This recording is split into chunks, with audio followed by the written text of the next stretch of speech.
Good morning. Thank you very much for inviting me to speak here today. I don't think it's very common for surgeons to speak in such prestigious medical oncology conferences. Here are some of my disclosures.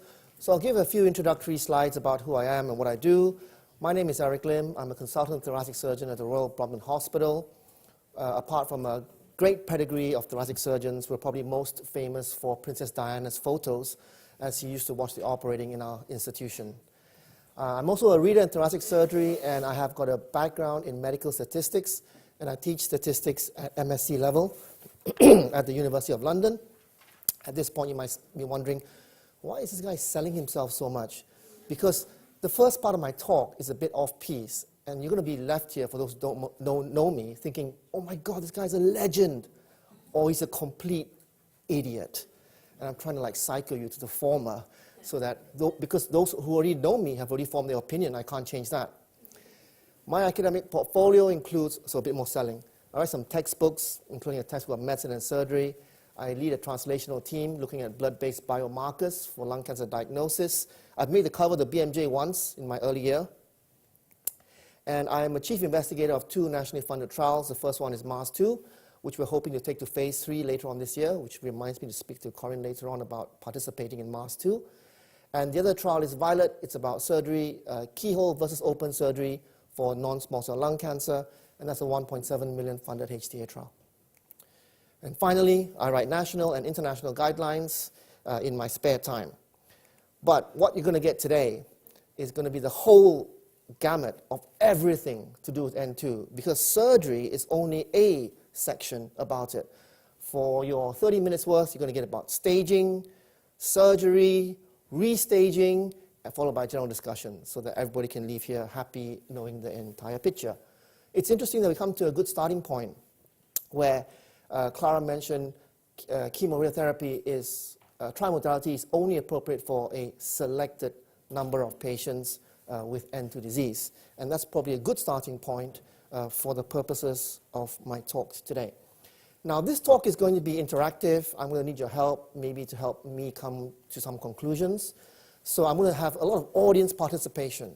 So can I have hands up if you're willing to participate? All right, all right, all right. Some of you are willing to participate. That's going to be the baseline. So let's start here. We're all in Manchester, and I come from London. This is King's Cross. I want to ask you a simple question, right? Just to get a few concepts clear before we start the talk. What do you think is the fastest way to get out of King's Cross in London? Hands up, those who say London Tube. Very good. Hands up, those who say London Bus. Okay, hands up, those who say London Black Cab. No, one. Okay, very good. So everybody thinks London Tube. Well, the answer is the Eurostar. Because it depends on where you want to go. So that's going to be my first part of or the first statement that we're going to try to discuss, because we're just going to get some feel about what you think in general. So the first concept is, before you can make a lot of plans on what to do, on where to go, but unless you know where you want to go, you're not going to be able to make a legitimate plan on how to get there. Does anybody know what this diagram reminds you of? I can see the answers right now. Yes, it's the diagnostic and staging pathway for NICE, for staging of N2 disease. So you can see the great similarities between the London Tube map and the NICE guidelines on how we should stage the mediastinum. It really implies, and this really illustrates the concept, that you don't know what you're thinking about. You don't know where you want to go. That's why your algorithm looks like a London Tube map. Okay? So, can I ask, who agrees with this statement? Before we decide how to investigate anything, we must first decide on the purpose of what we want to get there. Hands up if you agree. Okay, thank you very much. So majority, those who are playing, I think all of you, anybody disagree? Disagree? Okay, so those who are playing all agreed. Let's go on to point number 2. What is the main purpose, do you think, of invasive mediastinal staging in lung cancer? Okay? Hands up, those who say, because we want staging to be complete, therefore everybody should be subject to invasive staging. Hands up. Nobody. Hands up is to say, because guidelines say we should stage, therefore we should stage. Hands up. No? Oh, you guys are so uncompliant. Hands up. It will say to screen patients with clinical N2 disease out from surgery. Hands up.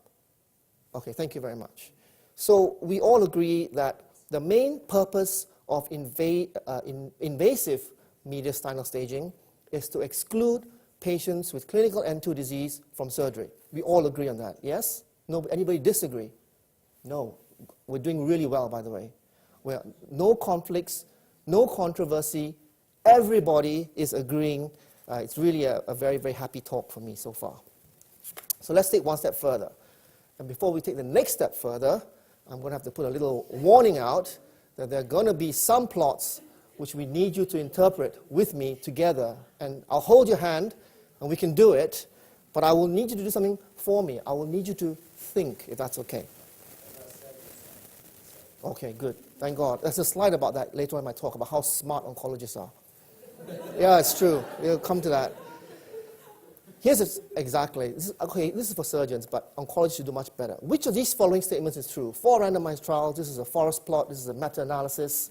And we get, as you know, the overall treatment effect here. These are the little dots are the point estimates. The lines are the confidence intervals. The smaller your study, the wider the confidence intervals. And the smaller the square, the bigger your study. The shorter the confidence intervals, the bigger your square. This diamond is the ultimate summary. Who says treatment A is better? This meta-analysis clearly shows treatment A is better. No. Who says this meta-analysis shows treatments A and B are similar? Hands up. Very good. Who says treatment B is likely to be better? Very good. So we all agree treatments A and B are similar. You can choose A or B, right? No big deal. Perfect. Okay, let me touch something a little bit harder. 2 randomized trials. Here we go. And you can see that the overall estimate here is a hazard ratio of 0.87, similar to the 1995 meta-analysis. Who says, and here on the left favor treatment A and B, and on the right B. Who says treatment A is likely to be better? Hands up. Very good, very good. Maybe 3/4 of those who are playing. Who says treatment A and B are likely to be similar? Okay, so about 70-30 split. Who says treatment B is likely to be similar? Nobody. So we're all on the line of treatment A is likely to be better, about 70% of you. Treatment A and B are likely to be similar, about 30% of you. And that's kind of where we are at the moment. So now I'm going to give you all the evidence of all the clinical trials, randomized control trials of surgery for N2 disease. We've got Shepherd, Johnson, Stevens, Van Meerbach, Albane. And then this one, interestingly, is a Nordic trial that was never published in full. Now, I gave this talk at Denmark a few months ago, and I learned that they will never publish this in full. After they published this abstract and presented in ASCO, they just stopped there, and that's the best we're going to ever get. And so here we go. Let's do a systematic review of all the randomized trials, and based on what you've told me, we're going to make a conclusion. Do you recognize these figures that we've maybe just discussed a few pictures ago? Well, the first half are all the bimodality trials. These are trials which have compared surgery and chemotherapy versus chemoradiotherapy. And guess what? There's no difference. We all agreed, right? Treatment A and B are the same. So why is it you think treatment A is better? So if surgery and chemotherapy has the same results as chemotherapy and radiation therapy, why is it that chemoradiotherapy is often considered a standard of care? Have you asked yourself that? How about the 2 trimodality trials? Now you yourself, based on your hands up in this audience, have concluded that trimodality treatment, which includes surgery, chemotherapy, and radiotherapy, is likely to be better than chemoradiotherapy alone. Nobody said in this audience, no one said chemoradiotherapy is better, right? No one said that. 70% of you who were playing said trimodality is better. 30% of you who were playing said they're likely to be the same. So why is it you think only selected people should have trimodality treatment when the evidence of a hazard ratio of 0.87 is enough to drive you to change from a bimodality, from a single modality treatment for medical treatment of N2 disease, And yet, the same hazard ratio presented to you doesn't seem to be able to garner any ground. We talked a little bit about N2 and N3, and just to update, since we conducted the meta-analysis, an additional trial, the ESPATUT trial, also we recruited patients with N2 and N3, and again, pretty much showed the same, that there's no difference if you have surgical trimodality treatment with regards to patients with N2 or N3 disease. So I would say that systematic reviews of clinical trials of N2 disease show that surgery as bimodality treatment has the same survival as chemoradiotherapy, and surgery as trimodality treatment has better, as you've concluded, survival than chemoradiotherapy alone. Who agrees with that? I knew it. I knew it. You'd agree to the numbers when you're blind, but when I write a statement like that, nobody agrees. Why? Because you are brainwashed. Ladies and gentlemen, you are completely brainwashed because you are afraid. If you accept that there is a role of surgery for clinical N2 disease based on level 1A evidence, in fact, as a surgeon, I would like you to come up with evidence that your treatment is better than ours, because there isn't. There isn't. And yet, you're very happy to hold the stance that your treatment is better. You yourself concluded that it's not. So basically, if you do accept there is a role for surgery for N2 disease, then the PET-CT is enough. You don't need to screen patients out with any form of invasive mediastinal staging. Think about it. Yeah, think about it. If you accept surgery for N2, if you have N2, go for surgery. Done. No more EBUS. You eliminate the complications of invasive staging. The patient says thank you. You reduce the cost of the biopsy. The hospital says thank you. The NHS says thank you. The country thanks you. And then you reduce the time to definitive treatment. Society and patients thank you. Can you imagine not doing anything, simultaneously reducing complications, improving patient care, reducing time to treatment, just by doing nothing? How cost-effective is that? Think about that one as well. Restaging. Who should we restage? Should we even bother restaging? I can tell you for now, if you look at all modalities of restaging, it's crap. It's worse than crap. It's like negative crap. And you know that restaging is so bad, we never ask ourselves, we like to plot our little tube maps. We never ask ourselves, what are we doing about restaging? Why should we even restage?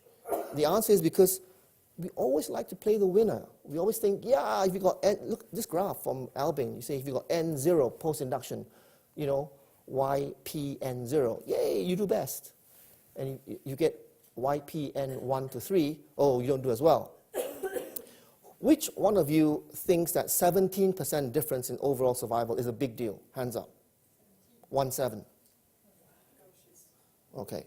Big. Okay, fine. So if you think 117% difference is a big deal and you want to select patients out after induction chemoradiotherapy, then by all means undertake invasive mediastinal staging, but understand that that staging modality itself is not accurate.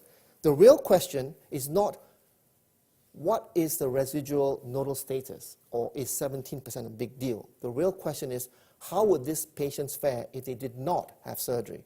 And if your survival, if you did not have surgery, in this case, would be 8%. Now, of course, it's biased because people who could not progress onto surgery in the randomized trial clearly had some severe comorbidity, so on and so forth. But just understand the concept that we are asking questions that we don't necessarily have plotted a clear answer as to what we want to do with the result.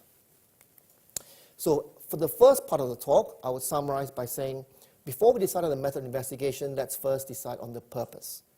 The purpose of invasive mediastinal staging is to exclude patients with N2 for disease.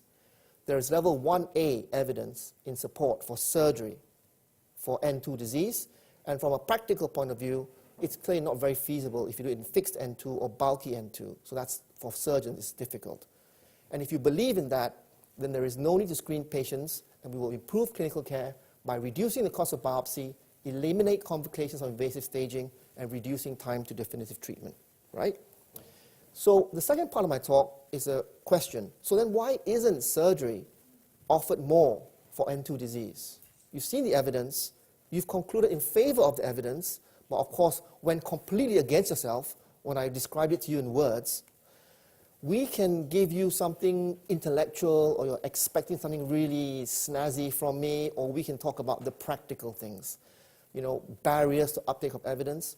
My personal view is that thoracic surgical oncology is not really an evidence-based field. And the thoracic surgical community is not used to evidence about surgery in general, simply because there's hardly any evidence on surgery. And therefore, any evidence on surgery is mostly neglected or cast aside or ignored. That's, I think, is the principal problem about trials in surgical thoracic oncology.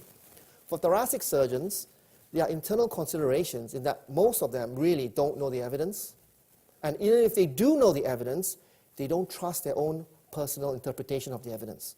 Just like everybody here in this audience. If I don't give you, if I don't put any words on it, everybody is happy to conclude in favor of treatment A. And as soon as I put a word or line on it, everybody goes against it. Because you don't trust yourself in your ability to interpret evidence. There's also external considerations for thoracic surgeons. They don't want to be labeled as a maverick. Oh, you operate an N2 disease? Woo, killer, man. You're like killing patients? You weaponize the terms, make the surgeons afraid. You get, no, surgeons won't touch the barge pole. Surgeons are also concerned, look, if I deviate, will I be subject to litigation and accusations of malpractice? That's a real issue for us.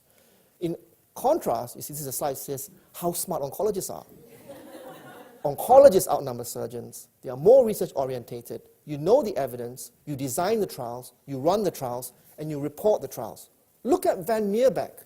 That trial showed no difference, and he concluded in favor of treatment B. Everybody agreed A and B are the same. And yet, when you write the trial and you write the conclusions, you conclude treatment B in the absence of no difference. Oncology presence is very strong in many guidelines. Oncologists are backed by multi-billion-dollar companies. They're fiercely protective of their specialty, and they may be the referring physicians and therefore controlling patients' flow. We have this general approach in medicine. Doctors knows best, right? We first derive a test, and we make a tube map about the decision tree, and then we tell the patients, our MDT says you should have X, Y, or Z. And the patient says, oh, okay, and then we decide on treatment. There we go, done. MDT sanctioned treatment. But really, we should be moving towards a patient's knows best attitude. First decide what treatment you're going to be able to offer the patient, right? Then let the patient know. Then decide if you need the test. And if you don't need the test, especially for invasive mediastinal staging, don't do it, right? The last bit of my talk is about what really turns you on. What floats your boat? How do you practice as a doctor? How many of you say we should integrate? How many of you practice based on this, the principles of evidence-based medicine? Hands up. Evidence-based practice. Okay, very good. So if you're driven by evidence, then it says we should integrate clinical expertise, patient values, and best research evidence for decision-making, i.e. surgery for N2. We should think about patient values. How many of you are driven by GMC recommendations and guidelines? Hands up. Oh, okay. Very good to know. Good to know. So the majority of you are driven more evidence-based medicine than general medical council recommendations. Okay. So the GMC says we should present clear information about risk and obtain patients' views and preferences, allow patients to decide. They have the right to accept or refuse for any reason, including one which may be irrational to the doctor or for no reason at all. I think that's pretty good. Finally, who's driven by the law? Hands up. Law. Wow, seriously. You don't care about the law. I'm just going to ask you one more time. Who thinks that we should practice within a legal framework bounded by your country's law? Hands up. Thank you. So, oh God, Jesus, it's much more different than I thought. Landmark decision, Supreme Court, Montgomery versus Lanarkshire Health Board. Have you heard about this? This is about a woman who's pregnant and wasn't given the option for cesarean section. Basically, it made big news. It changes the way medical law is interpreted in the United Kingdom. And in a one-line summary, the movement is away from our Bolam test, what would a reasonable body of medical practitioners do, towards the principles of shared decision-making. And that has changed how the medical legal practice or environment is in the United Kingdom, and underscores the fact that patients need to be offered options to allow them to take part in decision-making. And if there is level 1A evidence supporting surgery, then legally you are bound to share that with the patient. On that happy note, thank you very much for the talk.